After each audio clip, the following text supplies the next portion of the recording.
hadutse imashini igitsina gore ziri kugura bakisambanya, zikabasambanya zicomekwa ku muriro w'amashanyarazi. Aha niho ubwenge buri mwa basore mwe musenga mutisengesheje. Ariko uzi kugira ngo urambagize umukobwa warangije kumenyera gusambanywa n'umuriro w'amashanyarazi, ubwo urwo rugo uzarushobora ko namwe mwigerezaho ngo nuko wabonye amataye wenda je no kurya utwari waraciye. Umugore usambanywa n'amashanyarazi, kwanza uko amashanyarazi uzakoramo wumva uko bimera, ukora akenda kuguhitana wenda kubw'umugisha w'Imana cyangwa ugafatira none amashanyarazi aramusambanya, acomeka imashini akamusambanya. Uwo mugore uzamushobora? Iramubwira ngo uyihomeshe ubushishi imbere n'inyuma. Imana irashaka agakiza k'imbere n'inyuma. Ibyo kuvuga mubeshya ngo Imana ireba umutima gusa n'ukubeshya. Irashaka agakiza k'imbere n'inyuma. Ukubonye akabona uri umugenzi ujya mu ijuru, ukubonye akabona warihaye Imana, akabona uri masera koko. Uretse kantu hose Satani arahagera. Njya numva n'ababikira binjirirwa bamwe bananiwe kuba mu makuva, harimo n'abasambana kandi beshya ngo wihaye Imana. Izakuniga n'ukuri, uzapfa nabi. Mutumva mbwira bamwe ngewe sindi umukozi w'amadini. Oya, nushaka uri padiri ukavuga ngo wemereye Yesu Kristo umwana w'Imana, Yesu Kristo umanzi, ugiye kumukorera kera kabaye, ugasenya ingo z'abandi bagabo ukazinjiramo kandi warabeshye ngo ntabwo uzashaka umugore, ukiyemeza ibyo udashoboye, ukabyara abana hanze, nta kabuza inkota y'Uwiteka izakunyuraho. Uzi ko mu gice cy'amajyaruguru mwiza Musanze ari umugabo umupapa wampamagaye asenyewe na padiri, anyerekana amafoto padiri urugo yararugize urwe, kandi saho gusa hari n'ahandi no mu bihugu byo hanze. Nushaka uri padiri ijisho ry'Imana rirakubona. Ababyeyi abakobwa bari kwicuza, aho umwana ava ku ishuri agakatira mu iroji ugasanga yasohokanye n'igisaza kiruta sukuru. Imana iri kwicuza, uretse n'Imana n'abantu bari kwicuza. Nukuri kohereza umwana ku ishuri ugasanga kuzaniye sida kandi akiri mutoya. Imana iri kwicuza. Yemwe banyeshuri, wibuke ko ababyeyi batanze minerivare ngo ujye guhaha ubwenge. Ese wagiye guhaha sida? Wagiye guhaha inda zitateganijwe na leta idakeneye? Wagiye guhaha iki?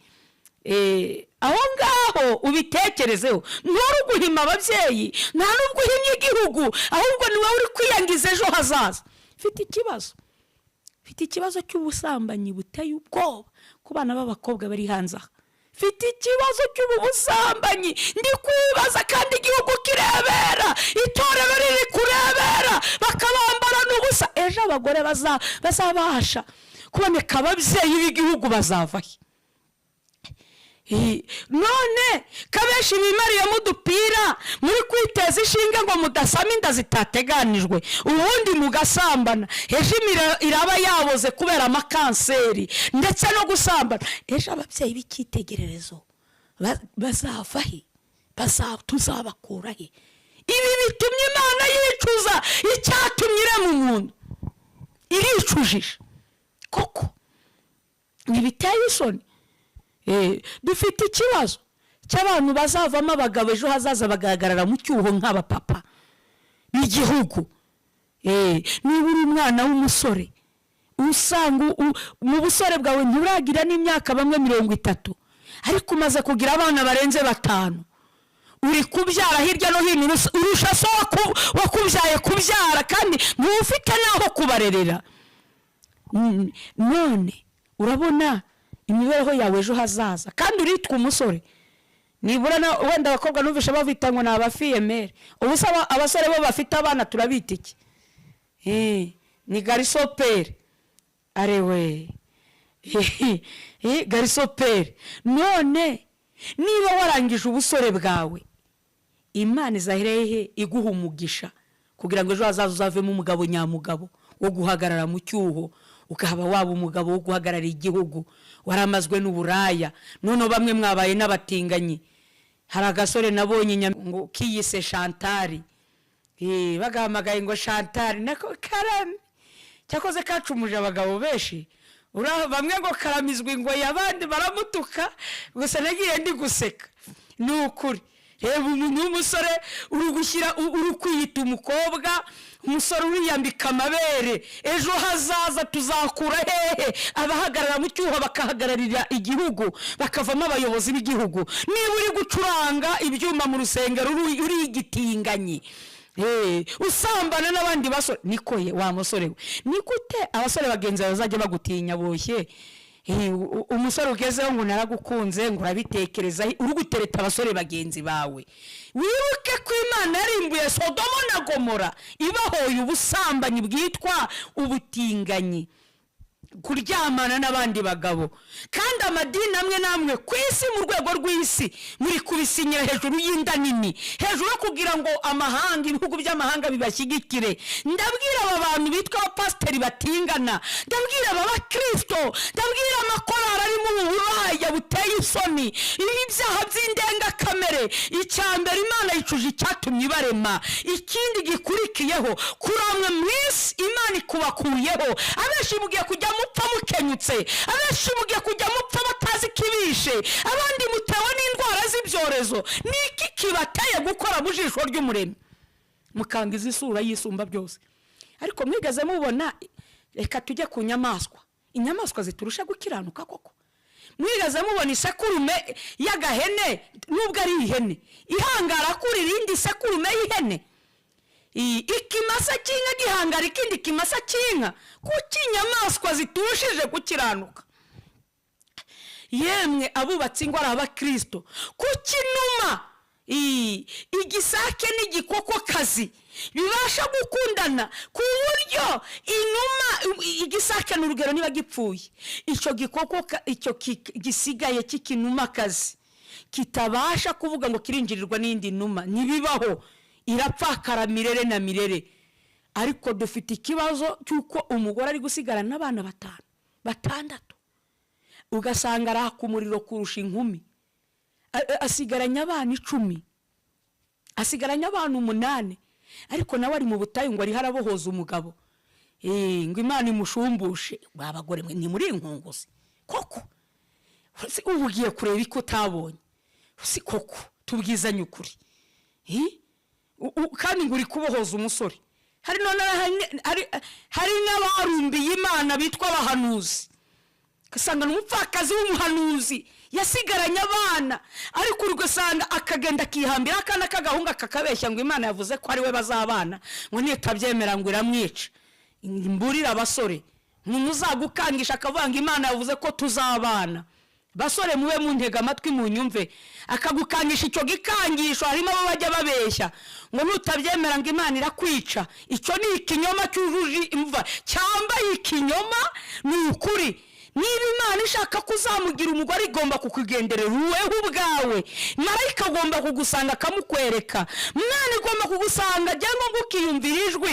Ariko mukindi cyateye cy'ubugome, kikisi yuzuye ubugome. Hari ukunda abakobwa bamwe bakora ibintu bimwe by'ubupfapfa, akagenda akegera nk'abahanuzi batandukanye, uw'Ikibungo, uw'Icyangugu hano mu Rwanda, uwo ku Gisenyi. Bapangiye umusore runaka, umwaka amuhamagara ati Imana imbwiye ko uzashakana n'umukobwa ureshya gutya na gutya, usa na gutya.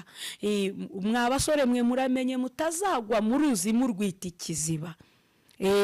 Umuntu ukubwira ngo shaka uyu, nta n'inzozi zabyo ufite, nta rukundo umufitiye, uramenye utazabeshyera Imana ngo niyo yakubwiye. Iyo ari Imana irakwisangira.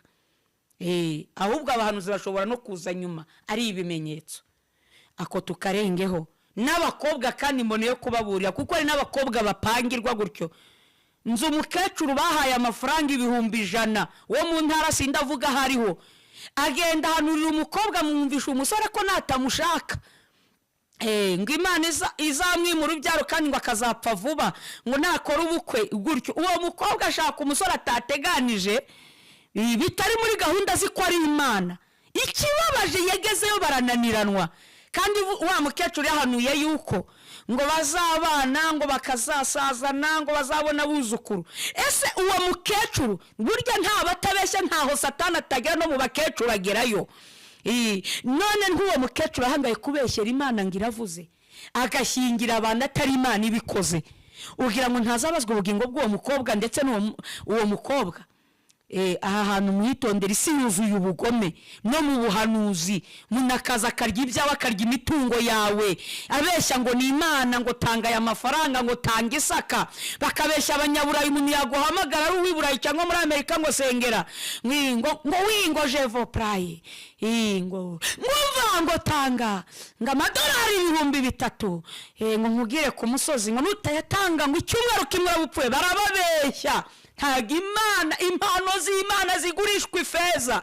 Ntago impano z'Imana zigurishwa amafaranga. Ibyo ni ibisambo. Nicyo kiri gutuma Imana yicuza. Imana iri kwicuza rwose. Bahamagara umuntu ngo muramba ngahe mukajya mu biciro. Uri umukozi w'Imana yaguhamagara uri umuhanya, warangiza ukiyita internationale, ukumva urakaze. Ngo evangeliste, ngo nimutamba 2,000,000, ngo ntago nza muri icyo giterane ngo mbaririmbe ngo ngirize ubutumwa. Uribuka iyo wavuye ko Imana yaguhamagaye uri umutindi wo kubabarirwa, nta n'uwaguha amazi, waragerageje akazi bikanga. Heske ba Petero bacuruza ubutumwa. Ubutumwa bwari kuzagera ku isi ryari? Bwari kuzagera mu Rwanda ryari? Burundi mwari kuzabubona? Iyo tubwizanye ukuri, iyo Yesu azagurisha ubutumwa, twari kuzacungurwa. Yemwe bantu muri gutuma Imana mukuzana uburakari bwotsa ku isi, nimwe muzaniye isakaga, nimwe muri gutuma ibihugu birwana kubera biyitirira Imana ari ibisamba, ari abasambanyi. Uzi ko ari igihe usanga no mu nsengero bahasambanira, abantu babeshye ngo bagiye gusenga. Twikomereze. Imana ibwira Nowa ati kubw'ibyo ibariza inkuge. Muntu w'Imana uri kunyumva, ibariza inkuge. Iyo nkuge Nowa yayibajije igihe kinini. Ndamya ko atayibajije mu kwezi kumwe, sino mu mezi 2 n'imyaka. Ndakubwira ngo ibariza inkuge. Cyambere wayibaza mu gukora neza, mu gufasha abababaye. Ntago urabaza ubwato. Iramubwira ngo uyihomeshe ubushishi imbere n'inyuma. Imana irashaka gakiza k'imbere n'inyuma. Ibyo kuvuga mubeshya ngo Imana ireba umutima gusa n'ukubeshya. Irashaka gakiza k'imbere n'inyuma. Ukubonye akabona uri umugenzi ujya mu ijuru, ukubonye akabona warihaye Imana, akabona uri masera koko. Uretse kantu hose Satani arahagera. Njya numva n'ababikira binjirirwa bamwe bananiwe kuba mu makuva, harimo n'abasambana, kandi beshya ngo wihaye Imana izakuniga n'ukuri, uzapfa nabi. Mutumva mbwira bamwe ngewe sindi umukozi w'amadini. Nushaka uri padiri ukavuga ngo wemere Yesu Kristo umwana w'Imana, Yesu Kristo umanzi, ugiye kumukorera kera kabaye, ugasenya ingo z'abandi bagabo, ukazinjiramo kandi warabeshye ngo ntago uzashaka umugore, ukiyemeza ibyo udashoboye, ukabyara abana hanze, nta kabuza inkota y'Uwiteka izakunyuraho. Utumye Imana yicuza icyatumye ikurema. Ye ntago ndi umukozi w'amadini, kuko no ku munsi w'urubanza ntago Yesu azakubaza. Ntago Imana izakubaza ngo wasengeraga he, ahubwo kuba warumvisha ukuri ntugugenderemo uzabizira. Uzi ko mu gice cy'amajyaruguru Musanze ari umugabo, umupapa wampamagaye asenyewe na padiri, anyerekana amafoto padiri urugo yarugize urwe, kandi saho gusa. Hari n'ahandi no mu bihugu byo hanze mushaka uri padiri ijisho ry'Imana rirakubona. Waba frere aho ngaho Yesu arahagera. Birababaje, uramenye yicaye kuri ya ntebe y'umuriro iyera cyane, iri kumwe n'ibizima n'abakuru bahora bayiramya, ukaba witwa masera. Noneho hari ibigezweho, nsigaye numva hadutse imashini igitsina gore ziri kugura bakisambanya, zikabasambanya zicomekwa ku muriro w'amashanyarazi. Aha niho ubwenge buri mwabasore mwe musenga mutisengesheje. Ariko uzi kugira ngo urambagize umukobwa warangije kumenyera gusambanywa n'umuriro w'amashanyarazi, ubwo urwo rugo uzarushobora ko namwe mwigerezaho ngo nuko wabonye amataye. Wenda je no kurya utwari waraciye umugore usambanywa n'amashanyarazi. Kwanza uko amashanyarazi uzakoramo wumva uko bimera, ukora akenda kuguhitana wenda kubw'umugisha w'Imana cyangwa ugafatira. None amashanyarazi aramusambanya, acomeka imashini akamusambanya, uwo mugore uzamushobora? ni gute Imana itaricuza abantu bagazaho gusambanywa n'imiriro y'amashanyarazi? Abandi reka data niba ari n'abakozi bo mu rugo Satani hose arahagera, abadafite amashanyarazi barishyiramo za karoti, ibintu byose bari kwisambanya, bikinisha, bakora ibiteye isoni, ngiyi iminwa, bamwe bonga ibitsina by'abagabo barangiza bakajya mu kiriza bagahabwa ukaristiya, abandi bagahabwa amagaburo yera. Ijambo ry'Imana kavuga ngo urabikora nka kwihorera, ngo kagira ngo rwose mpwanye nawe, ngo ariko hari umunsi nzabishyira imbere y'amaso yawe uko bikurikirana. Uwiteka yicuza yuko yaremye abantu mu isi, bimutera agahinda mu mutima. Uwiteka aravuga ati, nzarimbura abantu naremye mbatsembe mu isi, uhereye ku muntu n'inyamaswa n'amatungo n'ibikururuka n'inyoni n'ibisiga byo mu kirere, kuko nicujije yuko nabiremye. Ariko Nowa agirira umugisha ku Uwiteka. Dusimbuke hepfo ku murongo wa 13, twari tugeze ku murongo w'8, ariko dusimbuke 13. Haravuga ngo Imana ibwira Nowa iti, iherezo ry'abafite imibiri bose rije mu maso yanjye, kuko isi yuzuye urugomo ku bwabo, dore nzabarimburana n'isi. Nuko rero wibariza inkuge mu giti cyitwa gofero, ugabanyemo ibyumba, uyihomesha ubushishi imbere n'inyuma. Mwakire neza ijambo ry'Imana. Ni ukuri abakunda bose ubugingo buhora buvuza kuzabana na Yesu, intego yacu niyo kwihanisha ibyaha, ni ukureka ibibi ahubwo tugakora ibyiza. Iyo niyo ntego igamijwe kugira ngo abantu bihane, hagabanye umubare w'abenshi wo kurimbuka, hiyongera umubare w'abakizwa abakurikiye umwami Yesu. Ikindi kandi mbonereho no gusuza bene data abari kunyumva hirya no hino mu bihugu bitandukanye bya Afurika n'Uburayi, za Amerika, Aziya, abo bose ndabashuje muri aho yemwe, ndetse n'abari kwa muganga, mu bitaro, mu mazu y'imbohe, namwe Yesu arabakunda. Ni ukuri nubwo muri mu mubabaro urenze, ariko icyo ashaka nuko atifuza ko hagira ukurwa mu mubiri atihannye, kugira ngo muzabone ubwami bw'Imana. Naho waba uri muri gereza wakwihana, imbabazi z'Imana zirahari, ziracyahari, haracyari amahirwe. Ariko nurangara umwanzi yakuriganya uri mu bitaro kandi uri mu mubabaro, ugahomba ukabura ubwami bw'ijuru, ukazajya mu mubabaro udashira. Ndagushimiye Mana y'abasogokuruza bacu Abrahamu na Isaka na Yakobo, uhimbazwe igitare cyanjye kandi cyiza. Ni wowe ukomeye mu isi ndetse no mu ijuru, ni wowe uvuga bikaba, wategeka kandi bigakomera. Ndagushimiye uwera kuri uwo gushimwa, wangiriye ubuntu, wemera ko nongera kubumbura amaso yanjye, wemera ko nongera ndetse kuvuga gukomera kwawe. Niba nkugiriyeho umugisha, gusenga kwanjye kumvikana heraho mu ijuru, ntunyime icyo ngusabye, kuko data mwiza, ndifuza ko wagabanya kurimbuka kwa benshi, ukongera umubare w'abakizwa, ugatabara ubugingo bwa benshi burimbutse, ukabukiza rwarwo, ukabukiza umugome Satani, ugakuraho gukora kose k'umugome w'abadayimoni. Ndakwinginze Uwiteka, ungenderera imitima, uyivomerere rwose amazi y'ubugingo. Hari ibyo ntashobora, hari n'ibyo ntamenya, ariko wowe uri mu ijuru, buri mutima, buri wese uzi ibyawufasha, ibyawugirira umumaro.